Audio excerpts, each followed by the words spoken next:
When we're outfitting commercial spaces, it's so easy to get caught up in the aesthetics. We're looking at the hand feel, the drape, the color. But specifying fire-retardant upholstery, that isn't just a box to check for the inspector. It is literally the foundational layer of building safety. We're talking life or death stakes here. We really need to completely reframe how we look at commercial furniture. Think about it. A sofa isn't just seating, is it? It's basically a stacked pile of fuel.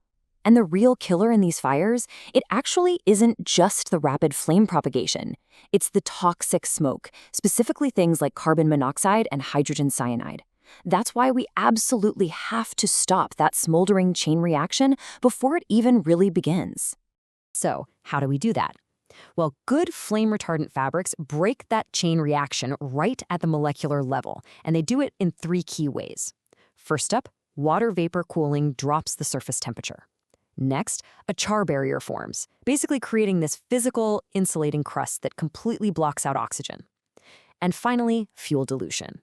This is where the fabric releases non-combustible gases to clear away those dangerous flammable vapors. Now, you might be wondering how this stuff is actually manufactured. You basically have 2 choices. On one hand, you've got surface-treated fabrics. These definitely have a lower upfront cost, but the chemical finish fades with washing and heavy abrasion. On the other hand, you have inherently copolymerized polyester. This stuff is engineered directly into the molecular bond. It literally never washes out, it lasts the entire lifetime of the textile, and it even has better color uptake. For high-traffic environments, it's just your best bet, hands down. But listen, you can't just accept some vague FR claim on a spec sheet. You have to verify protection against strict regional baselines.